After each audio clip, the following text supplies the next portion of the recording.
अस्सलाम वालेकुम viewers, this is me Fiza Riaz. Programme face to face में आपको खुशामदीद कहते हैं। अब अमेरिका की जानिब से सूरत-ए-हाल इस टाइम पर ये बनी हुई है कि ट्रंप को समझ नहीं आ रही है कि इस जंग को ख़त्म करना है या इसको मज़ीद आगे बढ़ाना है। लेकिन जो अमरीकी अखबार है वो रोज़ कोई नए से नया दावा कर रहे होते हैं। कभी वो कहते हैं कि अगर पूरी ताकत से अमेरिका जो है वो हमला करे ईरान पर तो 14 दिन के अंदर जंग ख़त्म हो सकती है। अब एक नया दावा सामने आ रहा है जिसमें पाकिस्तान के किरदार को तो वो सराह रहे हैं, जिसमें वो कह रहे हैं कि पाकिस्तान के ज़रिए अब जो ईरान ने तजावीज़ दी हैं वो काबिल गौर है। लेकिन जो जौहरी मुआहिदा है, जो अखबार अमेरिकन न्यूज़पेपर के अकॉर्डिंग कि ईरान की जानिब से ये मुतालबा किया जा रहा है कि अगर अमेरिका जो है वो हम पर पाबंदियाँ ख़त्म कर देता है, सैंक्शंस रिमूव कर देता है, तो फिर हम जौहरी प्रोग्राम पर भी बात करने को तैयार हैं। जैसा पहले आकर डेडलॉक कायम हो गया था और यूरेनियम अफसुर्दगी पे अमेरिका शुरू से कह रहा था कि ज़ीरो टॉलरेंस है, और वो 99% जो हमारी एक शर्त है उसमें सिर्फ और सिर्फ यूरेनियम अफसुर्दगी के हवाले से है। लेकिन सूरत हाल अपनी जगह मौजूद है और इसमें ईरान अगर ये कह रहा है कि हम मुज़ाकरात करने को तैयार है, लेकिन पहले जो अपना धमकी आमेज जो लहजा है ना अमेरिका को, वो तब्दील करने की ज़रूरत है। तो अब आगे आइंदा आने वाले दिनों में सूरत हाल होगी क्या इस जंग की, या वाकई दोबारा कोई नई जंग शुरू होने जा रही, यही हम सवाल अपने पैनलिस्ट से जो है वो करेंगे। हमारे साथ जो हमारे गेस्ट मौजूद हैं, अब्दुल्ला हमीद कुल साहब, सरबराह तहरीक नौजवान मौजूद है और बड़ा ब्लंटली बोलते हैं और जंग पर वो काफ़ी ग्रिप रखते हैं। Sir, welcome to the show. और शहजाद हुसैन भट्ट साहब हमारे साथ मौजूद है। लेकिन सबसे पहले मैं अब्दुल्ला साहब आपसे प्रोग्राम का आगाज़ करती हूँ कि ट्रंप जो ये दावा कर रहा है कि हम ईरान से वापस आते हुए क्यूबा पर भी अटैक कर देंगे, तो उसका मतलब ये समझ आ रही है कि जैसे पहले जंग छेड़ ली थी और उसके बाद अमेरिका को ना वियतनाम में समझ आ रही थी ना अफगानिस्तान में समझ आ रही थी, वो वहीं की वहीं ईरान की जंग को भी छोड़कर अगला नया स्टेप क्यूबा की तरफ जाना चाह रहा है, या फिर ये सब बयानात की हद तक है और अमेरिका ये चाह रहा है कि जंग दोबारा शुरू ना हो, किसी तरीके से धमकियां देके ईरान को डरा लिया जाए। बिस्मिल्लाहिर्रहमानिर्रहीम। बहुत बहुत शुक्रिया। देखें, वो कहते हैं ना कि हाथी के दांत दिखाने के और खाने के और, जो गरजते हैं वो बरसते नहीं हैं। और एक बात तो तय हुई, जो आपने अपने बयानिए से बात की, वो सबसे बड़ी बात यह है कि वो कहते हैं कि जी हम 14 दिन में अगर मुकम्मल ताकत के साथ लगें तो 14 दिन लगेंगे। तो फिर अमेरिका ने तो जो पहले हमला किया था उसके अंदर जो पेंटागन ने उनको ब्रीफ किया था, उस वक्त के ज़ाहिर है उनके जो मिलिट्री कमांडर और उस टाइम पे भी जनरल डैन केन तो मौजूद थे, जॉइंट चीफ, तो उन्होंने तो 48 घंटे का गलती से टाइम तो नहीं दिया था। तो 48 घंटे का वो टाइम तब, जबकि उन्होंने तब भी हमला तो पूरी कुव्वत से किया था और तब तो इजराइल साथ था उनके। तो क्या फिर इजराइल के साथ होने के अंदर वो 48 घंटे में कब्जा कर लिया? 40 दिन हो गए, उन्होंने ऐसा कुछ नहीं कर पाया। इसलिए ये अपनी जो लोकल मार्केट है, देखें आप और मैं और जितने भी हमारे तजज़ियाकार हैं वो ज़्यादातर बात कर रहे हैं अमेरिका के पॉइंट ऑफ व्यू से। बहुत कम लोग हैं जो ये बात को समझते हैं या देखते हैं कि अमेरिका के लिए क्या मुश्किलात हैं, ईरान का पॉइंट ऑफ व्यू क्या है। हम क्योंकि बड़ा देखते हैं, जैसे वही ऐसी बात है कि मेरे पास एक बहुत बड़ी जीप है और आपके पास एक कार है, और लाजमी हमारे लोग ये फैसला कर लेते हैं कि जनाब जीप वाले का तो कार वाले के साथ मुकाबला ही नहीं, जीप वाला तो निकल जाएगा आगे। लेकिन ऐसा नहीं होता, अक्सर कार वाला निकल जाया करता है, और उसकी सबसे बड़ी वजह होती है कि उसके पास एक अपनी स्ट्रैटेजी होती है, उसके अपने स्किल्स होती हैं, और फिर वो कितना ज़्यादा डेस्परेट है इस जंग को जीतने के लिए, ये है देखना। ईरान के लिए मसला डू और डाई का है, उनकी एग्जिस्टेंस का है, जबकि अमेरिका के लिए ये मसला एग्जिस्टेंस का नहीं है, उनकी सलामती का नहीं है। इसलिए अमेरिका जब ये जंग जीतेगा या लड़ेगा, जब मैं बात कर रहा था, तारिक बिन ज़ियाद मुझे याद आ गए। तारिक बिन ज़ियाद ने जब कश्तियाँ जलाई थीं कुस्तुनतुनिया के अंदर, तो उन्होंने कहा था कि दो रास्ते हैं, एक मौत का और एक फतह का, क्योंकि कश्तियाँ तो ख़त्म हो गई, तो या लड़के दुश्मन के साथ मर जाओ या फतह हासिल कर लो। यही ईरान जो है मामला, ये ईरान का है। ईरान ने ये फैसला कर लिया हुआ है, नंबर 1। नंबर 2 ये है कि उनकी अपनी जो लोकल वहाँ अमेरिकन पॉपुलेशन है उसको खुश करना चाहते हैं। 55% से ज़्यादा नीचे ग्राफ गिर गिर जाना, हुकूमत के खिलाफ मुजाहरे होना, कांग्रेस के अंदर आए दिन पीट हेग्जिट और दीगर की दुर्गत बनना, दौरान जंग 4 बड़े लोगों को जो है वो साथ ये कहना कि ईरान के अंदर इंतशार है और दूसरी जानिब अपने आर्मी चीफ को निकाल देना, अपने नेवल मिनिस्टर को निकाल देना, अपने जो अटॉर्नी जनरल को निकाल देना और नेशनल सिक्योरिटी एडवाइज़र को निकाल देना। फिर कहते हैं कि जनाब झगड़ा तो ईरान के अंदर मौजूद है, वहाँ तो लोगों को जो है वो आपस में इख्तलाफ राय है। अभी कभी कहते हैं कि जनाब वो जो इब्राहिम रईसी साहब हैं उनके, सॉरी इब्राहिम रईसी साहब की मैं बात कर रहा हूँ, वो तो वफात शहीद हो गए। मैं बात कर रहा हूँ इसकी, कभी वो कहते हैं कि जनाब बाकर कालीबाफ और उनके जो लीडरशिप है IRGC के, उसके अंदर आपस में इख्तलाफ राय है। कभी कहते हैं अब्बास इराक़ची साहब जो है उनसे नाराज़ हैं, मसूद पज़ेश्कियान। ये सब बातें हैं, ये वही बातें हैं जो भट्ट साहब भी जानते हैं, आप भी बेटे जानती हैं कि जब क्या हुआ था अफगानिस्तान के अंदर, अफगानिस्तान में कहते थे कि वह मुल्ला रसूल ग्रुप है, वो तालिबान के अंदर जो है फूट पड़ी हुई है। फिर हमने क्या देखा 2021 बिल्कुल आप ठीक कह रहे हैं कि अब वो सिर्फ जो मैदान जंग में हासिल नहीं ना कर सका, गुल साहब होता है कि धमकियों से, बयानात दे के, आपस में फूट डलवा के किसी तरीके से ईरान को रास कर लिया जाए। बट साहब अब क्या आगे आइंदा आने वाले दिनों में क्या जंग दोबारा शुरू होने का कोई खतरात? कह तो रहे हैं कि अगले हफ्ते से इस्लामाबाद में दोबारा से पीस टॉक शुरू हो जाएंगे, ये दावा किया जा रहा है, लेकिन क्या मिडल ईस्ट में कशीदगी मजीद बढ़ सकती है? आपको ऐसा लग रहा है कि अगर जंग की तरफ दोबारा हालात जाते हैं तो अब ईरान के पास तो यही है ना कि वो इनके हवाई अड्डों पे अटैक करे जो कि मिडल ईस्ट में मौजूद है। जी फिजा दुरुस्त फरमा रही हैं, 2 बातें कर रही हैं। एक तो आप डील की बात कर रही हैं, इस्लामाबाद की बात कर रही हैं, और एक अमेरिका और यूरोप में कशीदगी की बात कर रही हैं। तो पहला जवाब तो ये है, जो अमेरिका और यूरोप में कशीदगी है वो बहुत अब बढ़ती जा रही है, यहाँ तक दुरुस्त है। इवन कि जर्मनी से भी अमेरिकी फ़ौजें जो हैं वो वापस आना शुरू हो गई है। मतलब कि अगर आप ट्रंप की बात करें तो हर बंदे से ही लड़ता जा रहा है। जैसे आपने क्यूबा का सवाल अभी अब्दुल्ला भाई से किया था कि क्यूबा से भी जनाब वो कहता है हम जाते हुए क्यूबा पर कब्जा करेंगे, उसको सरेंडर करना पड़ेगा। वहाँ भी आप नए जजीरा, यार बात ये है वो जैसे हंगरी मैन नहीं होता उस तरह का ट्रंप भाई बनते जा रहे हैं। लेकिन मैं आखिरी 2 बातें सिर्फ ये करूँगा कि अगर आप गौर करेंगी ना अमेरिका और यूरोप में, तो सदर ट्रंप ने इटली और स्पेन जैसे ममालिक पर भी तनकीद कर दी है। अच्छा, जो जर्मनी के चांसलर हैं उन्होंने तो वाज़ेह तौर पर कह दिया कि ट्रंप को जिल्लत अमेज़ का सामना है। अब यानी जिल्लत का लफ्ज़ जर्मन की तरफ से आना ट्रंप के लिए ये बहुत अनबिलीवेबल मेरे ख्याल में बात ये है। अब सवाल यह, और जो बात आपने की इस्लामाबाद की, तो इस्लामाबाद में बिल आखिर मेरा ख्याल है मुज़ाकरात होनी है, ईरान की तरफ से चीज़ें चली गई हैं, अमेरिका में कुछ नरमी आई है। लेकिन मैं इससे कबल की अगली बात पे जाने से पहले अब्दुल्ला भाई, आपने जो अभी बातें की हैं वो आपने भी फरमाया है कि ट्रंप जो है वो मस्त हाथी की तरह घूम रहा है जंगल में। मैं भी इस बात को तस्लीम कर रहा हूँ कि वो इसी तरह रोंद रहा है, घास उड़ाता जा रहा है। लेकिन अगर आप तस्वीर का दूसरा रुख देखें अब्दुल्ला भाई, तो ईरान जो है अब उसने फिर कुछ तजवीज़ दी हैं। मैंने आज सुबह जो इंटरनेशनल मीडिया भी स्टडी किया है, जो वॉल स्ट्रीट जर्नल है वो भी कह रहा है कि अब ईरान में कुछ नरमी आ रही है। और नरमी आने की वजूहात जो है वो ये है कि वहाँ तेल के जो कुएँ हैं, तेल के कुएँ उसने निकालना है, तेल निकलना है और उसने स्टोर करना है या बाहर के ममालिक में भिजवाना है। अब अगर तेल के कुओं से तेल निकलता रहे तो उसको यहाँ तो कम कर दिया जाए या स्टॉप कर दिया जाए, वो बाद में बहुत अखराजात आ जाएंगे। मैं ये कहना चाह रहा हूँ और ये आपसे पूछना चाहता हूँ कि अमेरिका ने तो ईरान पर हमला कर दिया, तहस नहस कर दिया, कोई फ़ायदा नहीं हुआ, कोई रजीम चेंज नहीं हुई। बट जब वो माशी तौर पर तेल के कुएं स्पेशली और दूसरी चीज़ों से इसको सक्रिय कर रहा है, तो आप नहीं समझ रहे कि ईरान भी कुछ नरमी में आता जाएगा? अब्दुल्ला भाई। भट्ट साहब बहुत बहुत शुक्रिया। मुझे जब आप बात कर रहे थे तो हंसी इसलिए आ रही थी क्योंकि मुझे वो मौला जट फिल्म याद आ गई। नूरी नत एक किरदार था जो ये कहता था कि या अल्लाह मुझे कोई दुश्मन दे दे कि मैं लड़ लूँ उसके साथ। तो डोनाल्ड ट्रंप साहब जो है अमेरिका के नूरी नत हैं। तो मौला नहीं मारता। तो इसमें वो भी यही कहते हैं ना कि ट्रंप को सिर्फ ट्रंप रोक सकता है और कोई नहीं रोक सकता।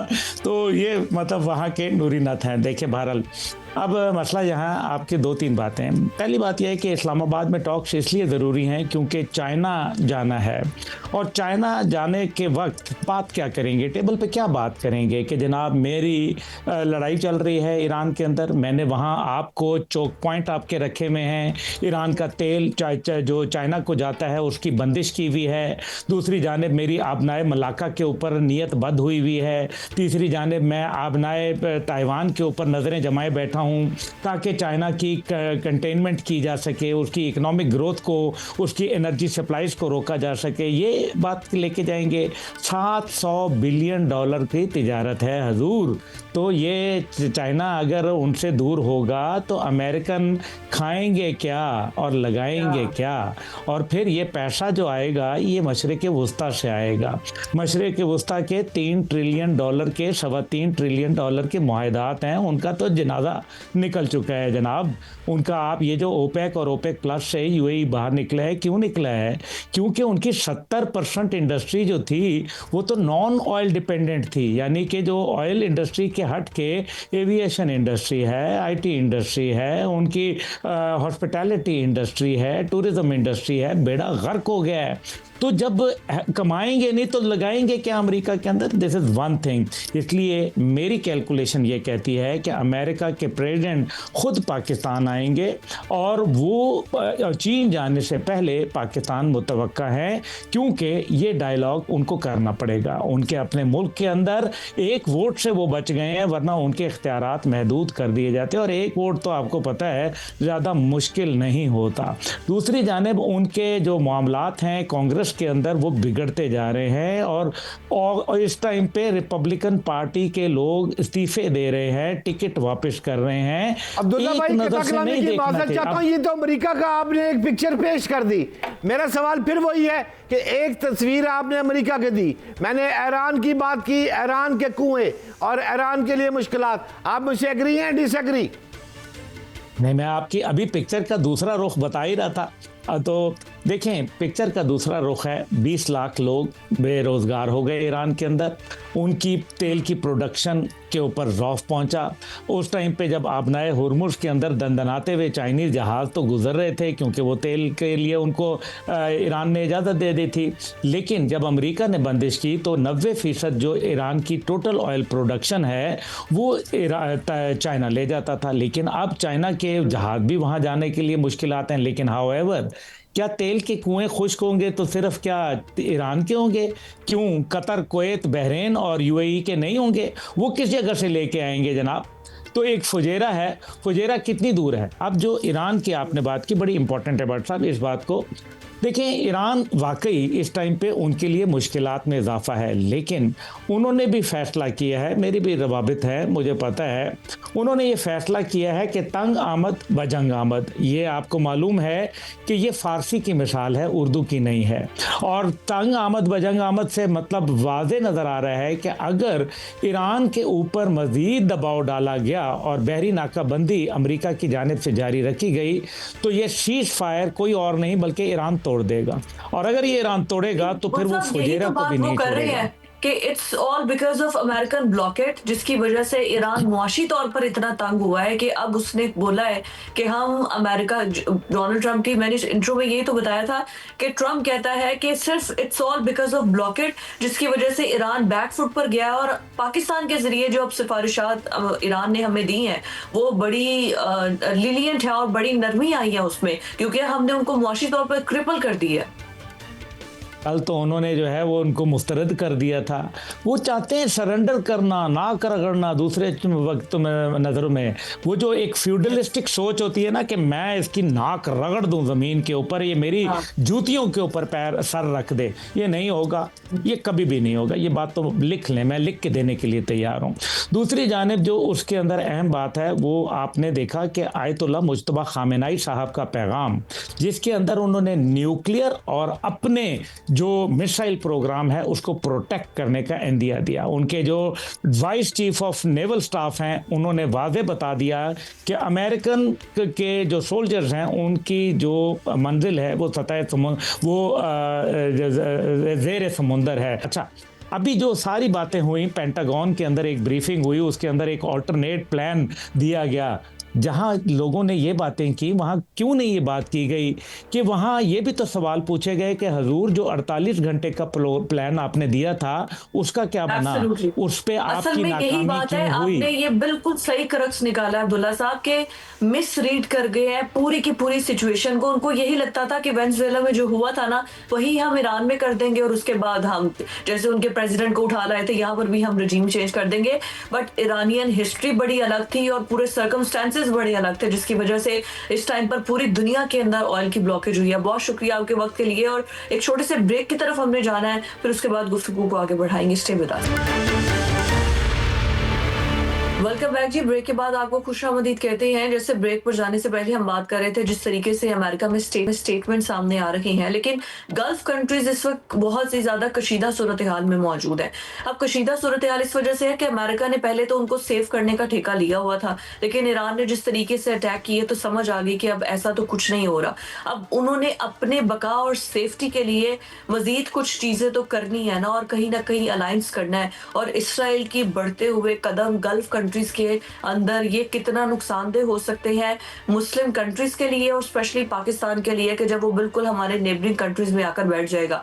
यहीं से हम जो है वो अपना करेंगे इस सेगमेंट का आगाज। और मेरे साथ जो गेस्ट है ब्रिगेडियर वकार खान, दिफाई तज्जियाकार, बड़ा ब्लंटली, और आप उनको मुख्तलिफ टीवी चैनल्स पर देखते हैं जिस तरीके से वो डिफेंड कर रहे होते हैं पाकिस्तान की सोवरेनिटी को, सिचुएशन को सारी। सर बहुत शुक्रिया, वेलकम टू द शो। जिस तरीके से मैंने अपने इंट्रो में बताया कि इस टाइम पर सूरत हाल ये बनी हुई है कि पहले तो सिर्फ अमेरिकन फौजी अड्डे यहाँ पर मौजूद थे, लेकिन खास तौर पर दुबई के अंदर इसराइल का बढ़ता असर रसूख, फिर आयरन डोम, फिर उनकी लेजर स्पेक्ट्रम और मुख्तलिफ किस्म की टेक्नोलॉजीज, यहाँ तक कि इसराइली सोल्जर्स तक दुबई के अंदर मौजूद है सेव करने के लिए उसको। तो ये पाकिस्तान के लिए या गल्फ रीजन के लिए आपकी नज़र में मतलब ये बिल्कुल इसराइल का हमारे पड़ोस में आके बैठ जाना गल्फ में इस तरीके से, आपको लगता है कि ये आगे जाके बहुत ट्रबल मेकिंग हो जाएगा? आई थिंक लाइंस ड्रॉ हो रही हैं, लेकिन अगर आप लार्जर पर्सपेक्टिव देखें और साइज और पोटेंशियल देखें रीजन का, तो उसकी एक डिफरेंट पिक्चर है मेरे माइंड में। उसमें मैं स्टार्ट करूंगा कि अभी जब ये वॉर हुई उसके बाद गल्फ में स्पेशली एक फीलिंग थी कि जो सिक्योरिटी आर्किटेक्चर है उसको खुद संभाला जाए, because American were not able to protect them. तो आई थिंक ज़्यादा ज़रूरी है आप लेट्स से एनालाइज करें कि जो बड़े प्लेयर्स हैं, जो खित्ते के मिडल पावर्स हैं, वो क्या कर रही हैं। फिर हम आते हैं यूएई पे, उनकी अपनी कंपल्शन हो सकती हैं और हमें थोड़ी एहतियात में हम करते हैं जब उनसे बात करते हैं।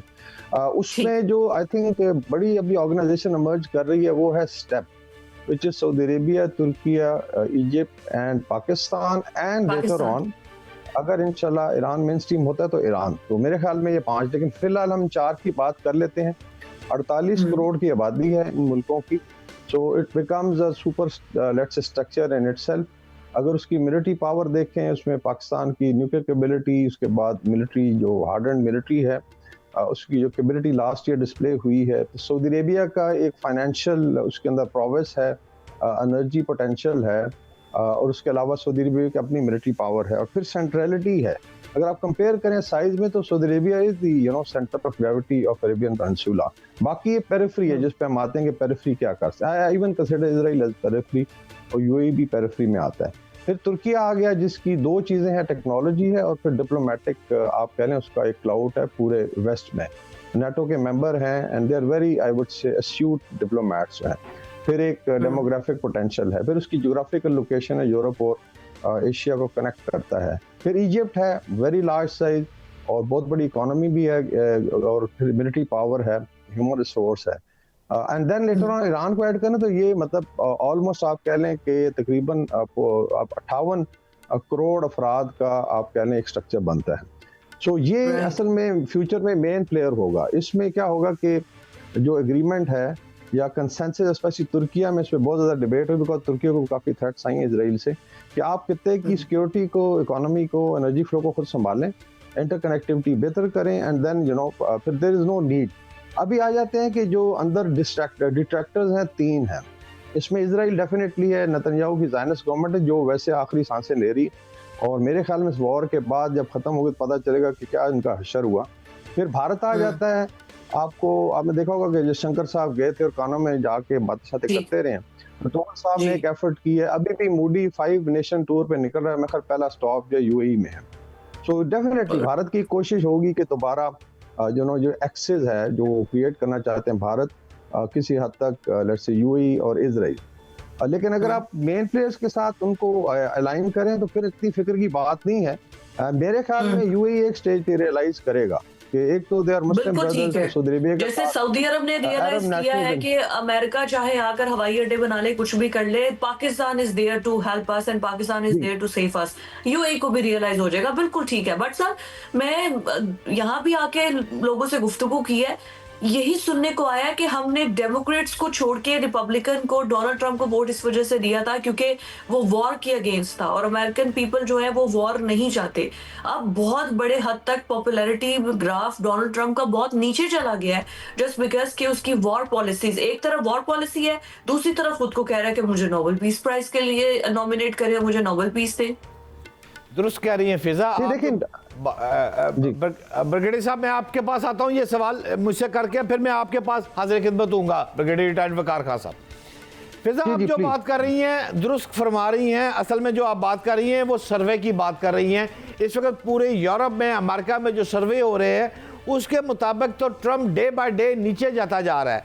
इस वक्त अगर आप गौर करेंगी, एबीसी न्यूज़ की बात कर लें अगर आप, तो 61%, 61% अमरीकी शहरी जो है उनका कहना है कि ईरान पर जो हमला है वो अमेरिका ने गलत किया है। 61% तो ये कह रहा है, 36% ने इस इक़दाम की हमायत की है।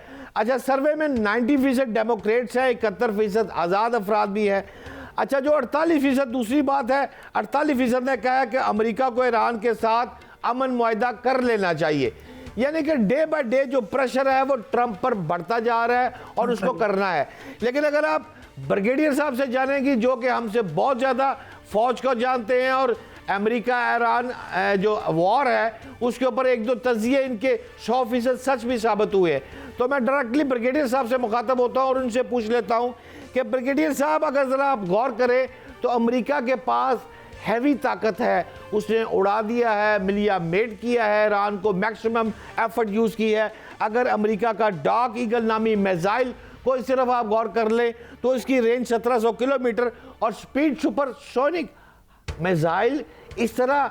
अब दूसरी साइड पर अगर आएंगे आप तो ईरान को मैं फील कर रहा हूं इस वक्त, जो मेरी सेंस है कि ईरान अब ये सोच रहा है कि अब जो हमला होगा वो बहुत ज़्यादा खौफनाक होगा, इसलिए कुछ नरमी ईरान में अब आती जा रही है। आप हमें ज़रा मुस्तकबिल का नक्शा खींच कर दें कि जो नरमी आ रही है, अब कब तक ये जंग का अख्ताम हो रहा है, क्योंकि पाकिस्तान तो बेताब है कि एज सुन एज पॉसिबल ये जंग ख़त्म हो और पूरी दुनिया सेफ हो। ब्रिगेडियर साहब, आपका तजर्बा क्या कह रहा है? आई थिंक अगर परसेंटेज में देखें, मेरी अपनी असेसमेंट है 80% चांसेस हैं कि पीस की तरफ चीज़ें जाएंगी एंड 20% चांसेस हैं कि वॉर दोबारा स्टार्ट हो सकती है, एक शॉर्ट वॉर। अच्छा, अभी दो चीज़ें मैं ऐड कर दूं जो बड़ी ज़रूरी हैं। डोमेस्टिक ओपिनियन की आई थिंक बड़ी अच्छी बात हुई कि बहुत ज़्यादा टिल्ट कर गया अगेंस्ट ट्रंप, जो इवन रिपब्लिकन्स भी कह रहे हैं जी कि अभी पास करें। अच्छा, दो बड़े इंपॉर्टेंट फैक्टर आगे आ गए। एक तो जो है बेसिकली वॉर पावर एक्ट है 1973 का, जो लागू होता है जब president without let's say Congress approval war में जाता है, तो निकलना हो या उसको ख़त्म करना हो फिर उसके लिए अप्रूवल चाहिए, तो 60 दिन का टाइम पूरा हो चुका है। इससे आगे ये टेक्निकली परसू नहीं कर सकते, इवन निकालने के लिए इजाज़त लेनी पड़ेगी और वहाँ पे बहुत ज़्यादा डेमोक्रेट्स जो उन्होंने प्रेशर डाला हुआ है। तो इसका मतलब है कि एक ऑफ रैम्प अवेलेबल है, अगर जंग से निकलना है तो आप एक बहाना लगा सकते हैं जी कि कांग्रेस ने इजाज़त दी, जिसकी तरफ मेरे ख्याल चीज़ें जाएंगी, बिकॉज ये वॉर अमेरिका को भी पूरी तरह सूट नहीं कर रही। बिल्कुल आपने मेंशन किया इनके जो लेटेस्ट मिसाइल हैं, लेकिन एक स्टडी ये भी कह रही है कि जो इनके पास let's say high tech missile system और डिफेंस सिस्टम था वो 50% डिप्लीट हो गया यहाँ पे, और उसको 4 साल लगेंगे बिल्डअप करने, बिकॉज इसकी देखें 3 कमिटमेंट होती हैं यूएस की ग्लोबली। इसको 2.5 फ्रंट कहते हैं, एक यूरोप का है जहाँ ऑलरेडी लड़ाई है नेटो का, दूसरा जो है इंडो पैसिफिक में चाइना के अगेंस्ट है जो किसी वक्त भी इरप्ट हो सकता है, और तीसरा आ जाता है मिडिल ईस्ट जो हाफ फ्रंट कहलाता है। तो अगर हाफ फ्रंट ने इतना कंज्यूम कर लिया मिलिट्री पावर और मिलिट्री प्रेस्टीज को, तो दे हैव टू रीथिंक। दूसरी चीज आ रही है, चाइना का विजिट है 14-15 मई को, जो बहुत बड़ा क्रूशियल विजिट है जिसके अंदर ग्लोबल लेवल पे डिसीजन होने हैं, रीअरेंजमेंट होनी है, ट्रेड पे बात होनी है, और उससे पहले चीजें रैप अप होनी है। अफोर्डिंग अभी इनकी आई थिंक 4 मेंबर या 5 मेंबर टीम ऑलरेडी गई हुई है कांग्रेस की, सेनेटर्स की, चाइना में बैठी हुई है। तो वो तैयारी कर रहे हैं जहाँ ट्रम्प के विजिट की। तो ये आई थिंक अगर दो फैक्टर देखें, और जो सीज फायर भी था वो भी टेक्निकली उस विजिट के साथ लिंक था, कि चीज़ें मेरे ख्याल में अभी पीस की तरफ जाएंगी। आपने सही बजा फरमाया कि ईरान में एक फीलिंग है कि रजीम को भी रियलाइज़ करना चाहिए कि वॉर से कितना नुकसान हुआ है, आगे नेक्स्ट जनरेशन में चलना भी है। खुदा ना खास्ता अगर थ्रेटन होती है सिक्योरिटी इनकी स्टेट की as a nation, as a civilisation, तो उसमें बहुत बड़े मसाइल पैदा हो सकते हैं। बिल्कुल बात आप ठीक फरमा रहे हैं कि सिचुएशन यही है कि अभी दोनों ने अपनी आवाम को सेटिस्फाई करना है कि हम जंग से फाते हुए हैं ब्रिगेडियर साहब, और इसी वजह से ये जंग जो है वो मुज़ाकरात की टेबल पर भी अभी तक हल नहीं हो पा रही है, और ना ही हमें ऑन ग्राउंड सिचुएशन ऐसी नजर आ रही है। पर we hope for the best कि ये रुक जाए। लाहौर से एक बड़ी क्राइम स्टोरी जो है वो हम उसकी डिटेल्स, ये चाहे मरियम नवाज जो भी एफर्ट्स पुट कर रही हैं, बट स्टिल वहां पर ऐसे नाखुशगवार वाकयात हो रहे हैं, कभी बच्चे कभी औरतें जिन पर गोलियां बरसाई जा रही हैं। डिटेल स्टोरी पर डिस्कशन करेंगे एक छोटे से ब्रेक के बाद। Stay with us. ब्रेक के बाद आपको खुशामदीद कहते हैं। लाहौर के अंदर एक हफ्ते के अंदर 2 बड़ी वारदातें हुई हैं। अभी तो हम एक सदमे से ही निकले नहीं थे, जहां पर इचरा बाजार के अंदर एक खातून ने अपने बच्चों को जो है जिस तरह गला काट दिया था। ये एक बहुत बड़ी क्राइम की स्टोरी थी। और अभी दोबारा से मजंग के इलाके से ये खबरें आ रही हैं, जहां पर एक खातून जो है 35 साल वो और उसके बच्चे जो है वो फायरिंग करके हलाक कर दिए गए हैं। बट साहब, सबसे पहले तो हमारे व्यूवर्स को ये जरा तफसीलात बता दे कि ये बढ़ता हुआ क्राइम जो चल रहा है, इस पर फिर बाद में आगे चलकर बात करते हैं। पहले इस वाकये के बारे की, आपके पास तो पूरे क्राइम की बीट है और आपको तो पता होगा, और सारे पुलिस के साथ भी आपको अंदर की खबरें, हमें बताएं ये स्टोरी है क्या असल में। देखिए फिजा, सबसे पहले तो ये जो आपके साथ FIR चल रही है, मैं आपको इसका मतन बता देता हूँ। ये कहानी है क्या, ये कत्ल हुए क्यों, वजह अनात क्या थी। सबसे पहली बात तो ये है 455 455/26, ये इस FIR का डायरी नंबर लगा हुआ है, जिसके मुताबिक ये मतन है। अच्छा, मतन के मुताबिक और मेरी तहकीक और तफ्तीश के मुताबिक जो कहानी है वो कुछ इस तरह है कि एक खातून है आयशा के 4 बच्चे हैं, 2 लड़कियां भी जवान हैं, 2 बेटे हैं उसका। जो 14 साला मुस्गीर उस बच्चे का नाम है और 12 साला मुनीब उस बच्चे का नाम है। 2 बच्चे और उनकी वालदा जिसका नाम आयशा है, ये तीनों तो जाँ-बहक हो गए। अच्छा, ये कत्ल हो गए हैं ये 3 अफराद, और इनको मारने वाला जो शख्स है वो जनाब शाहिद जट है। 2 खवातीन जो हैं बच्चियाँ आयशा की, वो ज़ख्मी हैं और ताहाल हस्पताल में। यानी इस खातून के 4 बच्चे, 2 तो जाँ-बहक हो गए हैं और 2 हॉस्पिटल में हैं। जबकि मारने वाला जो शख्स है उसने इसको मारने अंधाधुंध फायरिंग की है। दरवाज़ा रात को 2 बजे तोड़ कर आया है, उसकी फुटेज भी है, हर चीज़ मौजूद है। उसने आकर मतलब फुल बदमाशी, कोई ले आके दरवाज़ा तोड़ा और आके पहला फिक्रा उसने कहा, मेरी इन्वेस्टिगेशन के मुताबिक जो हॉस्पिटल में बच्ची है वो ये कह रही है कि उसने कहा कि इस बच्ची का रिश्ता आपने मुझे देना है या नहीं देना। पहले बड़ी का रिश्ता मांगा, अब वो नहीं दिया उसकी वालदा ने, अब दूसरी का मांगने पर आ गया था। जो मुद्दई है इस केस का, वो इस केस के मकतूला आयशा के जो दामाद है, पहली बच्ची का जो रिश्ता मांगता था, वो मोइज़ खान है। वो इस FIR का मोइज़ खान जो है वो इसका मुद्दई बना है और उसने कहा है कि मेरी बीवी को, मेरी सास को और बच्चों को जो मारा है इसने मारा है। अच्छा, यहाँ कहानी कुछ ये है कि इसने मारने के बाद इसको पता था कि अब सूबाई दारुल हुकूमत लाहौर जो है वो पहले वाला लाहौर रहा नहीं, इसने पकड़े जाना है, और पकड़े जाने के बाद भी CCD ने इसको अंजाम तक तो पहुंचाना ही है। लिहाजा इसने मौके पर इतना जज्बाती हुआ है कि बच्चों को अंधाधुंध फायरिंग करने के बाद खुद भी गोली मारी है, और ये शख्स खुद भी कत्ल हो गया, फिजा मर गया अपनी ही गोली से।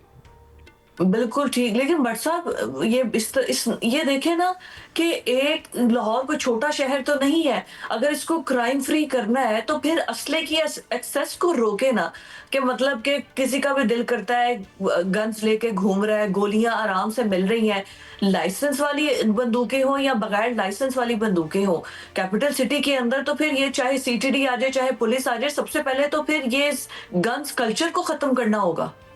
देखिए फिजा, आपका बड़ा अच्छा सवाल है। आज से चंद माह कबल मरियम नवाज ने ये लाहौर पुलिस को टास्क दिया था कि जिन अफराद के पास नाजायज़ असला है वो सारा जमा किया जाए। ताहाल अभी तक लाहौर पुलिस ने इस सिलसिले में कोई बड़ी कार्रवाई नहीं की।